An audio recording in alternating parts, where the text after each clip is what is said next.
incluidas las representaciones de algunas investigaciones en la escena del crimen.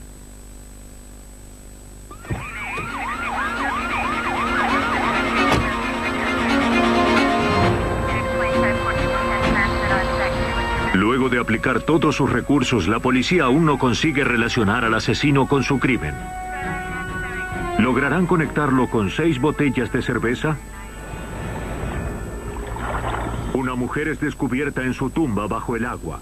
Los únicos testigos han huido. Los detectives deberán emplear un capullo vacío para atrapar a un asesino. Un astuto envenenador se mantiene un paso delante de la ley.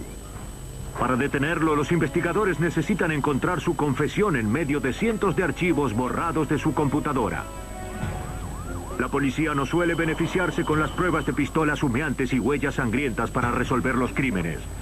Cuando las pistas más obvias comienzan a enfriarse, los detectives detallistas pueden emplear la ciencia para aprovechar las fuentes más insospechadas.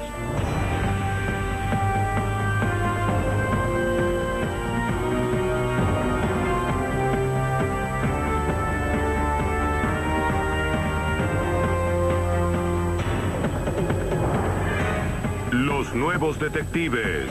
Casos estudiados por la ciencia forense. Hoy presentamos Fuentes insospechadas. Viernes 13 de noviembre de 1996. Un hombre pasea a su perro como todas las mañanas y se dirigen hacia los campos de fútbol de la IMCA, la Asociación Cristiana de Jóvenes, en Columbia, Carolina del Sur. Pero ese día, algo los detiene a mitad de camino. Lo que tomó por una travesura infantil se convirtió en una horrible realidad. Boca abajo sobre la hierba, descubrió el cuerpo inmóvil de una mujer. Su cabello se encontraba cubierto de sangre. Las autoridades confirmaron que la mujer estaba muerta. Le habían disparado varias veces en la cabeza. Usando su temperatura corporal como indicador, estimaron que la muerte se había producido pocas horas antes, entre las 3 y las 4 de la madrugada. Los investigadores revisaron los alrededores. Sin saber lo que podía ofrecer una pista, fotografiaron y recolectaron todos los objetos cerca de la víctima. La hombrera de una camisa femenina podía haberse desprendido durante el forcejeo. Un bolso vacío señalaba que el motivo había sido el robo. 2 botellas de cerveza vacías podían contener las huellas del asesino. Era muy pronto para saberlo. La policía, ampliando su búsqueda, encontró más pistas de importancia. 3 casquillos y 2 proyectiles usados. Esto le aseguró a los investigadores que el asesinato había ocurrido en ese mismo lugar. También les proporcionó una base para la comparación balística. Pero primero necesitaban un sospechoso, y antes de encontrar uno, debían identificar a la víctima. El cuerpo fue trasladado al hospital Richland Memorial, donde gracias a las huellas digitales fue identificada como Virginia Russell, de 30 años. Tenía antecedentes policiales por conducir alcoholizada. Pero en el laboratorio, el caso forense se había estancado. Los técnicos no podían encontrar rastros físicos que la relacionaran con el asesino. La hombrera no proporcionó ningún dato. Las huellas digitales en las botellas de cerveza eran difíciles de identificar debido a la suciedad. En el cuerpo no se encontraron cabellos ni fibras extrañas, ni muestras que pudieran señalar un sospechoso. ¿Sargento? Los detectives interrogaron a los familiares y amigos. ¿Crema o azúcar? Así está bien, gracias. Durante la entrevista con la tía de la víctima, los investigadores descubrieron que el hospital al que se había transportado el cadáver de Virginia había sido el último lugar donde se la había visto con vida. Virginia había pasado allí su última noche visitando al bebé enfermo de su prima. En el hospital. Su familia se sentía aliviada al comprobar que luego de una larga batalla contra el alcohol, Virginia Russell había dado un giro a su vida. Desde que había comenzado un trabajo en un servicio de limpieza nocturna, disponía de bastante dinero. Tenía mucho dinero en su billetera. Esto hizo especular a los detectives sobre el robo como posible motivo. Pero aún no se había encontrado ninguna billetera. Siguieron buscando más información. ¿Se encontraba nerviosa por algo ayer a la noche? La tía recordaba que había sonado el beeper de Virginia. Regresaré enseguida. Cuando Russell contestó el mensaje, se la escuchó tomando instrucciones para dirigirse a un vecindario en Olympia. Pero Russell no se dirigía a limpiar una oficina. Ni era esa clase de trabajo. Según lo que otro miembro de la familia reveló a la policía, Virginia Russell era prostituta y trabajaba para un servicio de acompañantes. Su trabajo la ponía en contacto con numerosos personajes sombríos, quienes solían ocultar su verdadera identidad.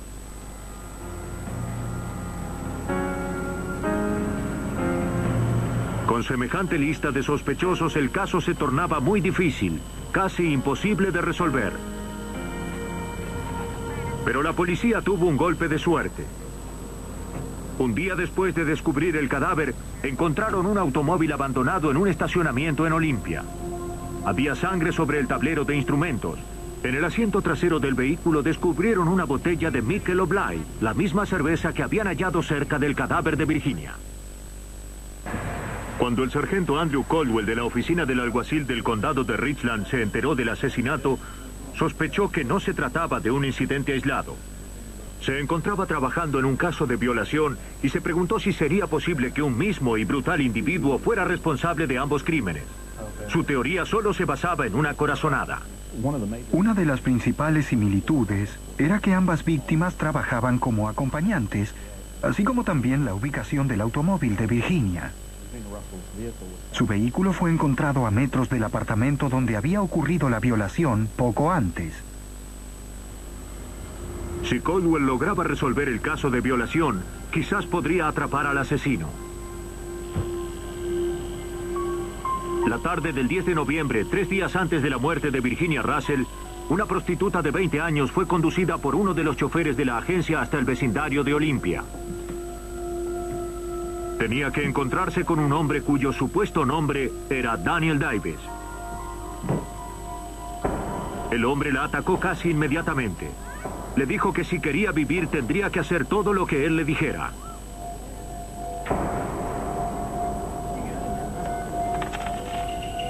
La arrastró hacia la habitación y la violó. Después de eso vació la billetera de la mujer y la echó de la casa. Mientras ella vagaba por el lugar, su atacante se alejó conduciendo. Ella logró ver su rostro por última vez antes de pedir auxilio. Daniel Davis era un nombre falso.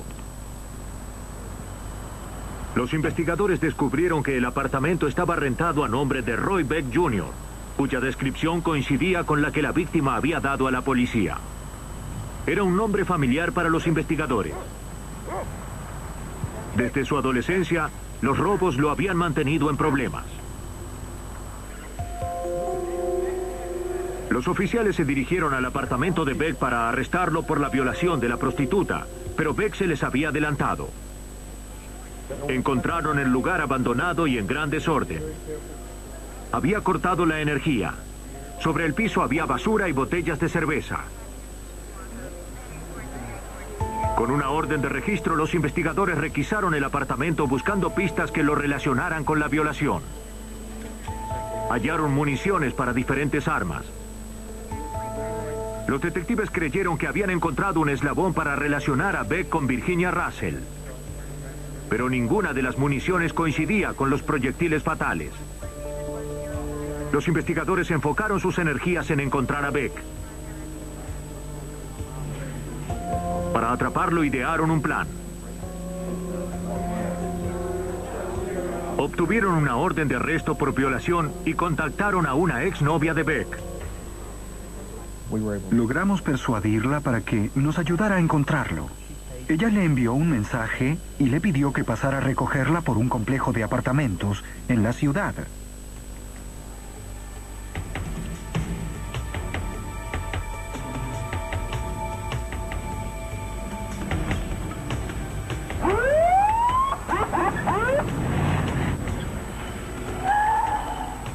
Cuando Beck salió de su escondite para encontrarse con ella, fue arrestado y conducido al departamento de policía para el interrogatorio. Mientras tanto, los detectives subieron al apartamento donde Beck se había ocultado. ¡No se mueva! El apartamento pertenecía a un amigo de Beck, Richard Bullard. Usted dijo que este es el arma. Bullard se prestó al registro y señaló a los investigadores un sofá donde se encontraba un arma cargada. Pero no fue el único arma que encontraron. Pudimos localizar un cuchillo de caza estilo Rambo, que era el que había descrito la víctima de violación y que había sido usado en el ataque. También encontramos una guía telefónica que empleaba Beck, que tenía varias direcciones de agencias de acompañantes señaladas y subrayadas. En el apartamento recolectaron un arma, un cuchillo y un par de botas que luego fueron trasladados al laboratorio, donde se consiguieron las primeras pistas sólidas en relación con el asesinato de Virginia Russell. Balística pudo probar que el arma encontrada en el apartamento de Bullard había sido usada para matar a Russell. Las botas tenían rastros de sangre que coincidían con la de la víctima. Con la evidencia recolectada contra él, parecía imposible que Beck pudiera escapar de la pena de muerte. Pero hizo lo que pudo para evitarla, culpando a su amigo Richard Bullard. En realidad el arma estaba registrada a nombre de Bullard, y según explicó Beck, las botas también pertenecían a su amigo. Los investigadores no podían negar que la evidencia se había encontrado en el apartamento de Bullard, no en el de Beck. La investigación había vuelto a estancarse. El testimonio de la víctima de violación había establecido el patrón violento de Beck, que consistía en solicitar prostitutas y robarles, pero la evidencia era solo circunstancial. Sin pruebas tangibles, los investigadores no tenían manera de probar que Beck hubiera estado con Russell, o que él, y no Bullard, hubiese disparado el arma. Cuando el caso comenzó a derrumbarse frente a sus ojos, los investigadores decidieron arriesgarse.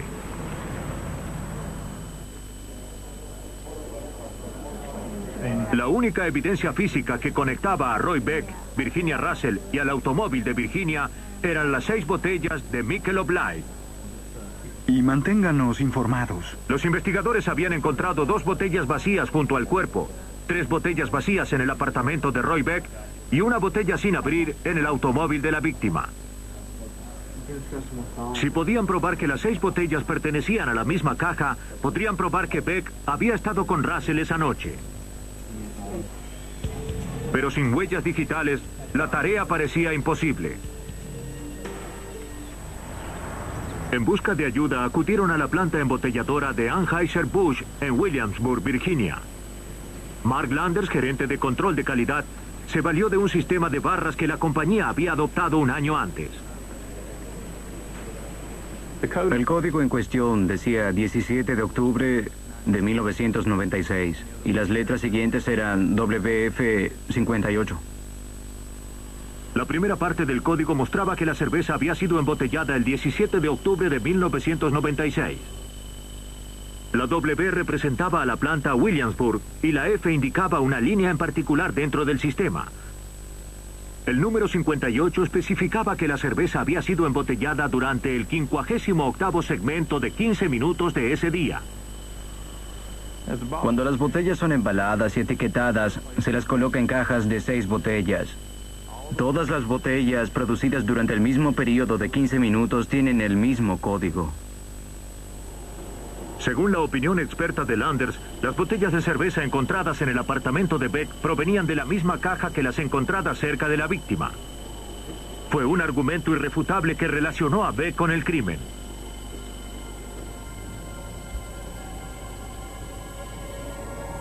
Como última opción, las botellas de cerveza permitieron a los detectives armar el rompecabezas de las últimas horas de Virginia Russell con Beck.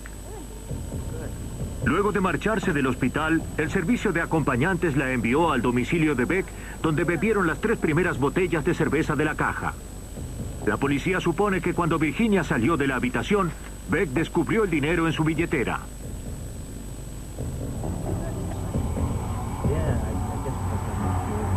La policía cree que entonces tomaron las cervezas y condujeron hasta el campo de fútbol, donde bebieron las otras 2 botellas de cerveza.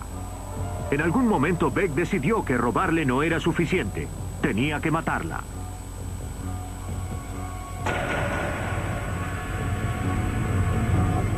Le disparó en la cabeza, la arrastró fuera del vehículo y le disparó 2 veces más. Luego se alejó del lugar y abandonó el automóvil a cierta distancia de su apartamento.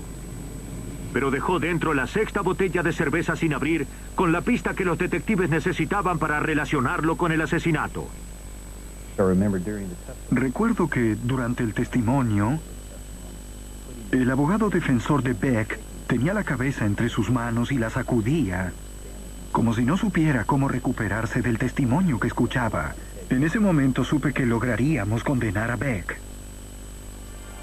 Los detectives habían logrado hacer pagar a Beck por su crimen, prestando atención a un pequeño detalle. Fue condenado a cadena perpetua. A veces el problema no es la evidencia, sino la forma en que fue encontrada. En el oeste de Michigan, la rápida corriente del río Muskegon es una popular atracción para los pescadores y buzos. Pero en junio de 1989, las pacíficas aguas revelaron un violento secreto.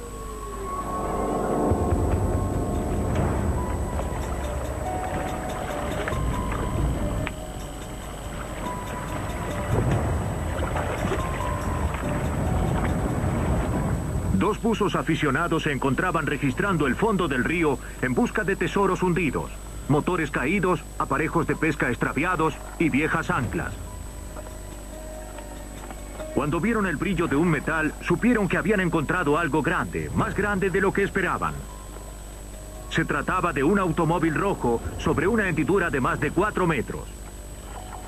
Y algo flotaba dentro de él. Mirando por las ventanillas, los buzos percibieron una figura humana. Entonces avisaron a la policía.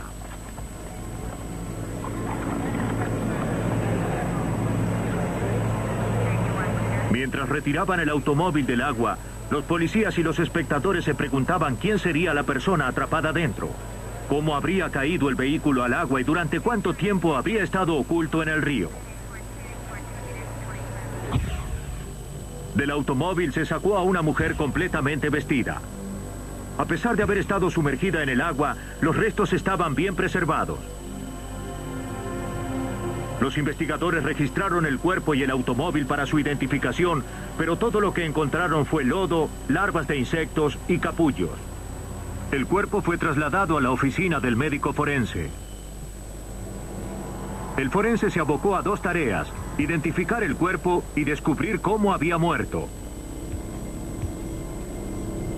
Se tomaron las huellas dactilares y radiografías dentales, intentando darle un nombre a la desconocida. Las heridas en la cabeza revelaron la causa de la muerte. La mujer no había fallecido en un accidente automovilístico. Había sido golpeada al menos 6 veces con un objeto afilado. El forense también pudo determinar que había muerto antes de ser arrojada al río. Alguien había intentado ocultar su muerte empujando el vehículo hacia las oscuras profundidades. Mientras se realizaba la autopsia, la policía rastreó el número de matrícula del automóvil. Descubrieron que pertenecía a David Smith, un empleado que no vivía lejos del río Muskegon. El descubrimiento del automóvil y el nombre de David Smith provocó sorpresas en el departamento de policía de Fremont. 9 meses antes, el 2 de octubre, Smith había estado en el departamento para denunciar la desaparición de su esposa. En ese momento, la policía supuso que se trataba de una típica pelea doméstica y de un esposo preocupado. Smith y su esposa tuvieron un desacuerdo y ella había salido de su hogar el viernes 30 de septiembre a la tarde. Él no había vuelto a verla. Smith dijo a la policía que su matrimonio de 5 años con la coreana Ha-Yan tenía problemas. Después de su última pelea, ella le había arrojado un plato y luego se había alejado en su automóvil. Después del interrogatorio, había decidido que se pondría en contacto con familiares y amigos para averiguar si la habían visto y que volvería a vernos con las novedades.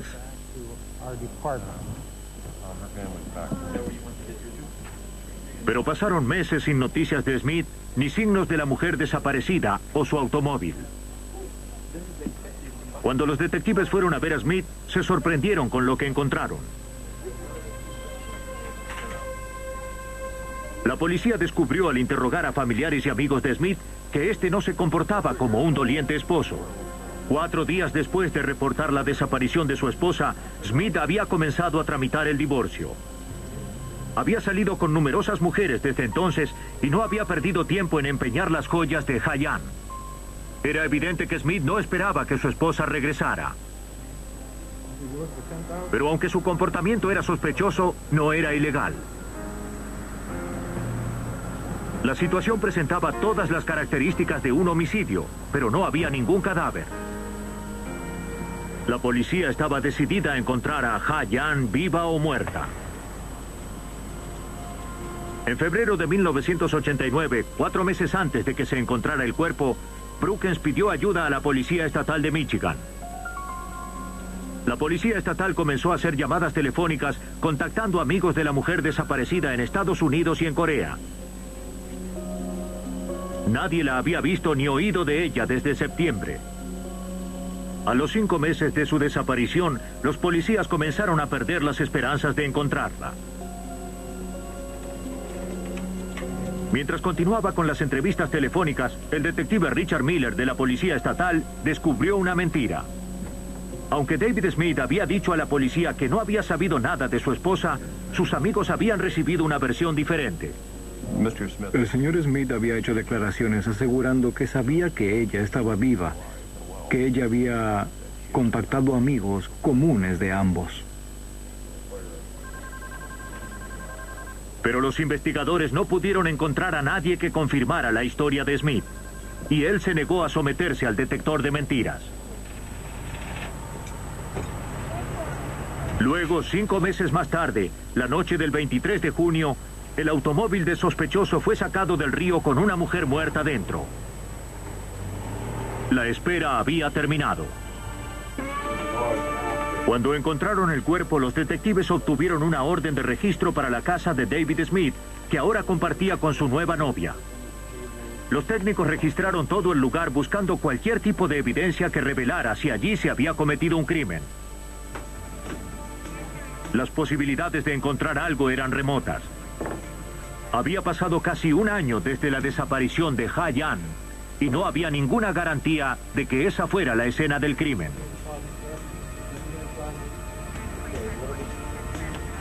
Los investigadores emplearon una fuente de luz alternativa para buscar pistas que un asesino no pensaría en limpiar.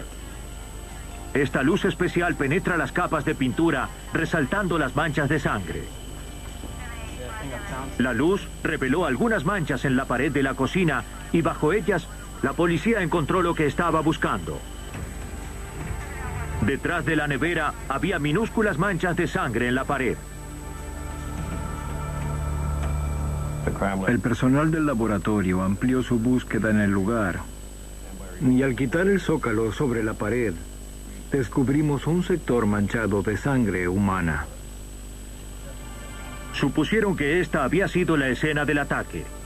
De acuerdo a la forma de las manchas de sangre, los investigadores también pudieron corroborar los hallazgos del forense.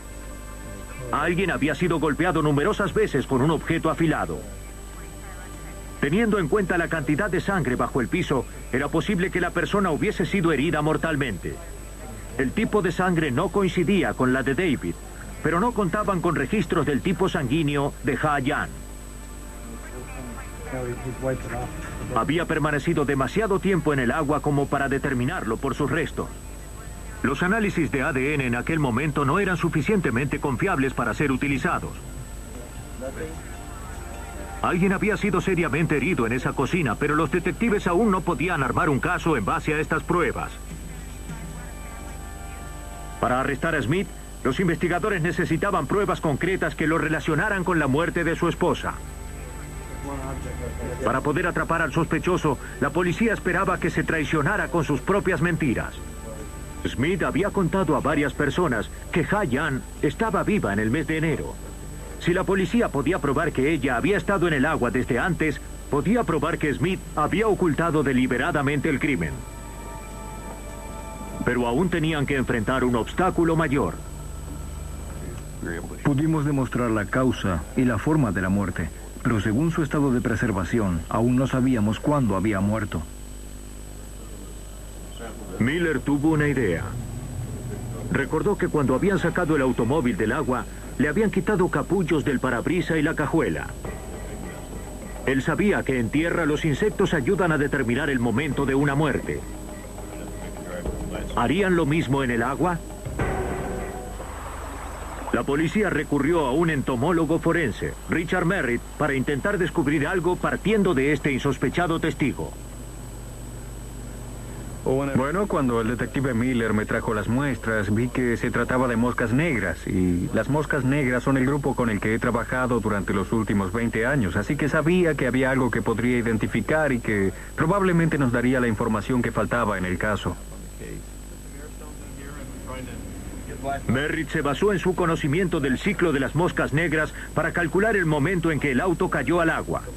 Como todos los insectos, las moscas negras pasan por 4 etapas en su vida.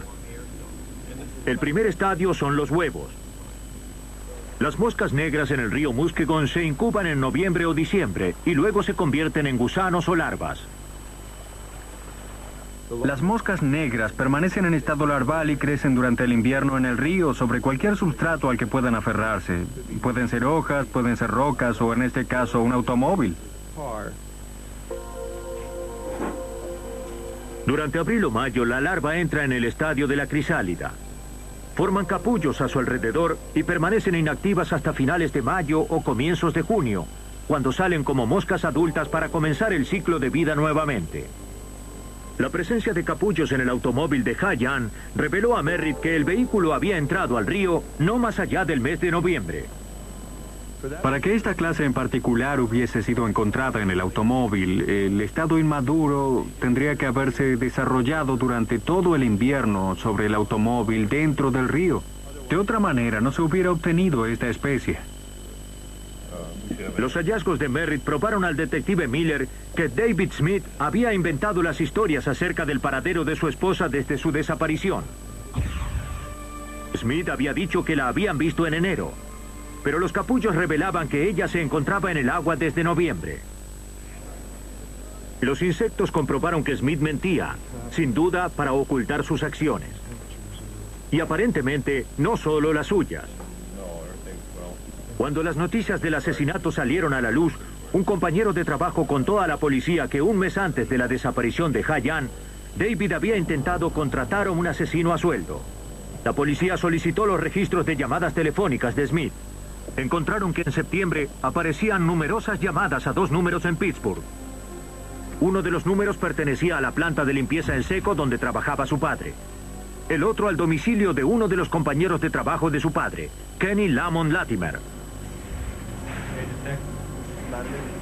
Cuando los investigadores confrontaron a Latimer con la evidencia acumulada en contra de Smith, este se derrumbó. Dijo a la policía que Smith le había ofrecido $5,000 para matar a su esposa. El matrimonio de los Smith estaba arruinado.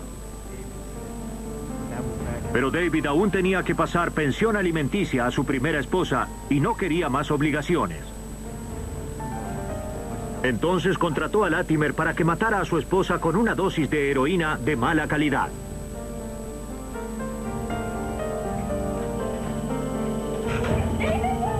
Pero el plan no dio resultado, así que Smith golpeó a su esposa con una estatuilla de madera. Smith y Latimer la colocaron en el automóvil y lo deslizaron al río.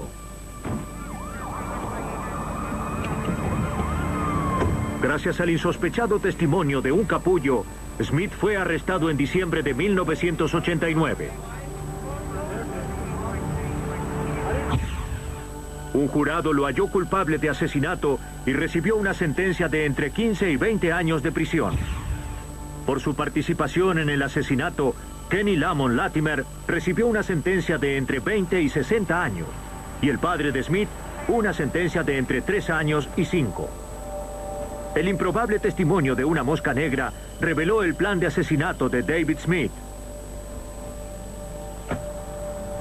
En Dana Point, California, los detectives recurrirán a evidencia aún más improbable para relacionar a un asesino con sus acciones. Durante años, Janet Overton, de 46 años, funcionaria pública, había sufrido de problemas de salud. Pero aunque mareada y débil, estaba decidida a no permitir que su salud la deprimiera. Una mañana de enero de 1988, se preparaba para salir con su familia. Nunca logró subir al automóvil.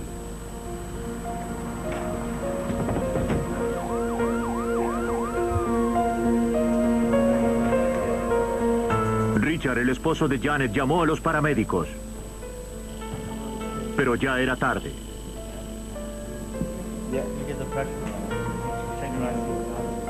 En pocas horas, Janet había muerto. La autopsia no reveló nada que explicara la causa de su muerte.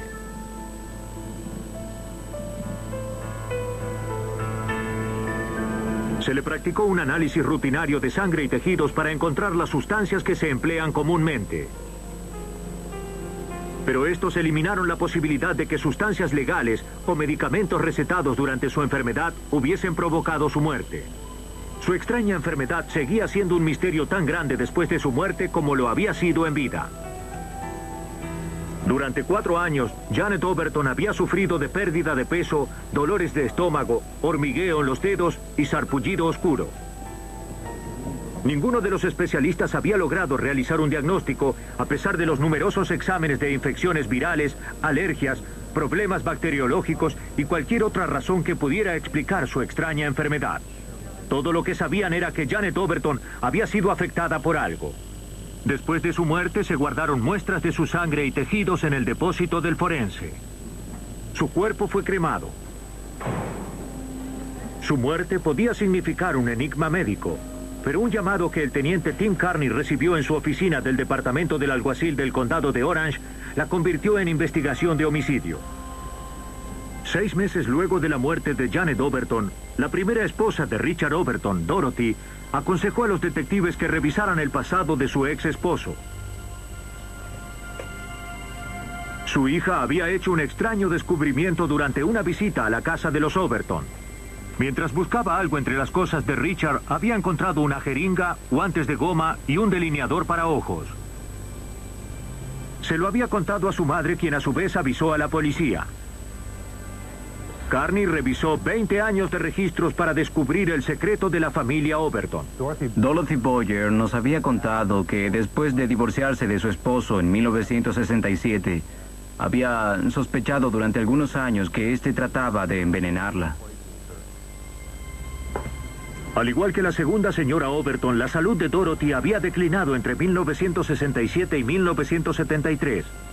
Se descomponía repentinamente sin explicación. Se sentía mareada. Tenía gusto a metal en la boca. Un día, sintió un penetrante olor sulfúrico que provenía de su shampoo. El mismo olor emanaba de sus alimentos. Comenzó a sospechar que Richard, que aún tenía acceso a su casa después del divorcio, estaba tratando de matarla. Para descubrirlo, le tendió una trampa.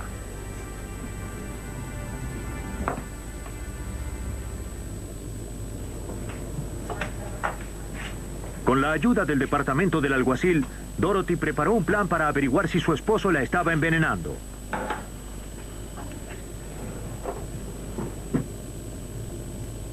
Limpió una lata de café sin abrir con alcohol de frotar y luego marcó la tapa para notar si alguien la abría. El resto le tocaba a Richard. Luego de 3 días descubrió que alguien había abierto la tapa. Las huellas encontradas en la lata se compararon con las de Richard, que habían sido registradas para la solicitud de un trabajo municipal. Coincidían. Sin el permiso de su ex esposa, Richard Overton había entrado furtivamente en su casa, había abierto las alacenas y mezclado un polvo rojizo en su café. Cuando el contenido se analizó, los investigadores descubrieron que se trataba de un mineral de fuerte olor llamado selenio. Se trata de un elemento que se necesita en pequeñas cantidades para una buena nutrición y para la salud. En grandes cantidades es venenoso. Pase y siéntese. Richard fue citado para interrogación. Al comienzo negó haber envenenado a Dorothy, pero cuando lo confrontaron con la evidencia confesó. Dorothy aceptó retirar los cargos con la condición de que Richard se alejara de su vida. Ahora, de acuerdo al teniente Carney, parecía que la historia volvía a repetirse. Lo que hicimos fue comparar la historia médica de Dorothy Boyer a finales de los 60 y comienzos del 70 con la historia médica de Janet Overton a mediados de los 80. Y lo que observamos fue una copia exacta de los síntomas de envenenamiento clásico con metales pesados. Dorothy Boyer y ahora también la policía se preguntaban si el delineador que había encontrado la hija de Richard contenía selenio. En un examen simple de selenio, la muestra se disuelve en un tubo de ensayo. Se agregan ácido hidroclórico y otros químicos. Si la solución se vuelve roja, significa que hay selenio presente. Los análisis con el delineador demostraron que contenía selenio. Los detectives contactaron al fabricante del cosmético. Comprobaron que el selenio no formaba parte de ninguno de sus productos. Si se encontraba en uno de ellos, había sido agregado luego de la compra. Si grandes cantidades del mineral también podían detectarse en las muestras del cuerpo de la víctima, los investigadores tendrían una prueba más sólida en su caso contra Richard Overton. Para sorpresa de los detectives, no se encontró ninguna cantidad anormal de selenio en ninguna de las muestras de tejido de la víctima. La investigación quedó estancada. Pero no pasó mucho tiempo antes de que un afortunado descubrimiento en el laboratorio volviera a ponerla en marcha. Desde el frasco abierto con los contenidos del estómago de Janet Overton, Sedgwick sintió el abrumador olor de almendras amargas, la característica de un veneno mucho más mortal que el selenio. Y supe instantáneamente que era cianuro, incluso desde esa distancia. Solo el 50% de la población se encuentra genéticamente predispuesta a oler cianuro. Pero como el análisis original se había realizado en un lugar ventilado, el olor no se había percibido. Si no hubiese sido por el descubrimiento casual de Sedgwick, el cianuro hubiese permanecido oculto para siempre. Un año después de la muerte de Janet Overton, la causa de su muerte fue declarada envenenamiento agudo con cianuro. Para el detective Tim Carney, Richard Overton era el sospechoso más obvio. Pero los casos de envenenamiento son difíciles de resolver. La ciencia forense es útil para identificar las toxinas mortales, pero son de poca ayuda para relacionar al envenenador con la víctima. Era verdad que Richard Overton tenía antecedentes como envenenador, pero en realidad no lucía como un asesino. ¿Una taza de café? Era un hombre inteligente, realizado, que no había ganado nada con la muerte de su esposa. No había razones económicas. La póliza del seguro de vida de Janet había sido pagada a su hijo. Tampoco había historial de violencia. Richard aseguró que el matrimonio de 15 años llevaba una vida cariñosa y tranquila. Al principio, los detectives no le hicieron saber que conocían sus intentos de envenenar a su primera esposa. Simplemente le preguntaron si sabía quién podría querer envenenar a Janet. Richard mencionó que su esposa tenía enemigos relacionados con su trabajo en la política local. Janet también se había tratado por depresión. No descartaba que se hubiese suicidado. Luego, tras 5 horas de interrogatorio, la policía dejó caer la bomba.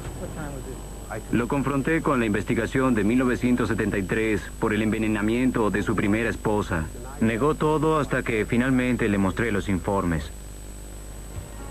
Desafiado por su sombrío pasado, Overton terminó abruptamente la conversación y se negó a contribuir a la investigación. Los detectives habían atrapado a Overton en una mentira. Durante la entrevista con uno de sus socios, Mel Hubbard, descubrieron otra mentira. Overton había declarado a los detectives que no tenía acceso a cianuro, pero Hubbard contó una historia diferente. El señor Hubbard nos informó que, en realidad, emplean cianuro para la extracción de oro y plata en sus operaciones mineras y que tiene una reserva del veneno en su propia casa. El señor Hubbard también nos dijo que Richard tenía un juego de llaves de su casa y que la cuidaba mientras Hubbard se encontraba fuera de la ciudad. El descubrimiento de que Richard tenía acceso al cianuro fue como ponerlo en la misma habitación con el arma homicida. Para probar que el arma había estado en sus manos, los detectives necesitaban encontrar un motivo. Sin él, tendrían pocas posibilidades de llevar el caso a la corte y mucho menos de condenarlo. Provistos de una orden de registro, los alguaciles se dirigieron a la casa del sospechoso. Confiscaron los diarios personales de Richard junto con su computadora y 131 disquetes. Los hijos de Richard habían contado a la policía que su padre tenía un voluminoso diario. Primero escribía notas a mano y después guardaba versiones más detalladas en su computadora. Encontrar la confesión del sospechoso en sus propias palabras era la última oportunidad de los detectives. Una cuidadosa inspección demostró que algunos escritos habían sido manipulados. Algunos datos habían sido borrados. Faltaban páginas correspondientes a la fecha de la muerte de Janet. Empleando rayos ultravioletas para poder ver a través del blanqueado, los investigadores descubrieron que Richard sospechaba que Janet tenía un amante. Así encontraron un posible motivo. Los investigadores necesitaban probarlo. Esperaban encontrar respuestas en los archivos de la computadora de Richard.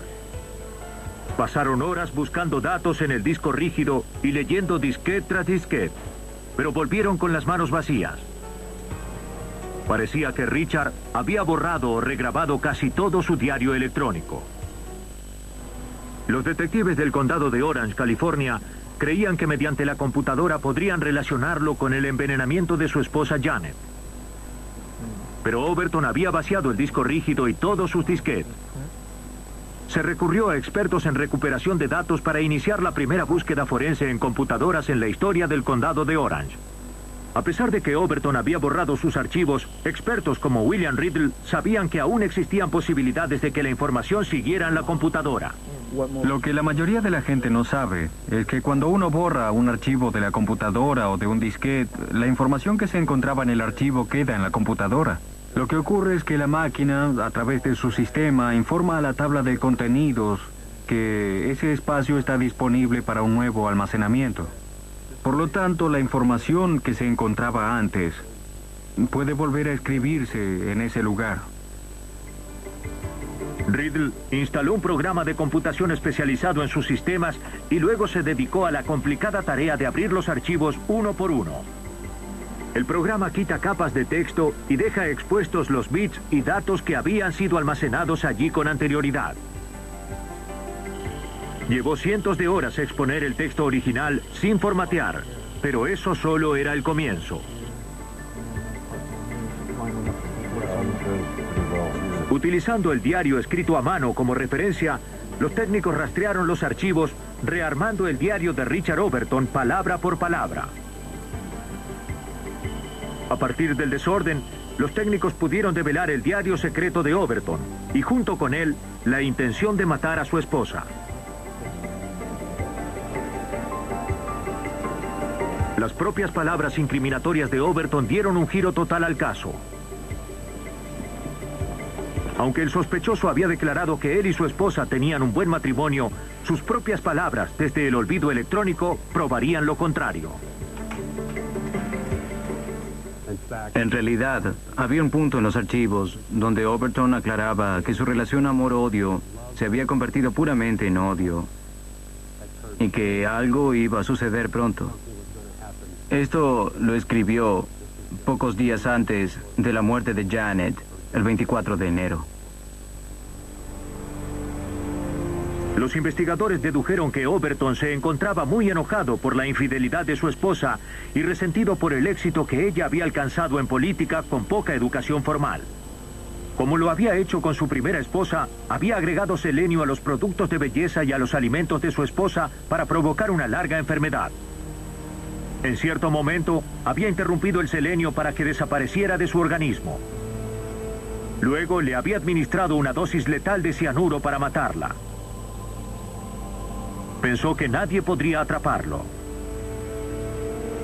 Y casi tuvo razón. Si no hubiese sido por sus propios escritos, los detectives hubieran tenido solo sospechas. Luego de años de investigación, ahora disponían tanto de motivo como de oportunidad. La información recuperada en los disquetes de la computadora convenció al jurado de que Richard Overton había planeado durante años matar a su esposa. Luego de 6 horas de deliberación fue encontrado culpable de homicidio en primer grado. Fue sentenciado a cadena perpetua sin posibilidad de libertad bajo palabra.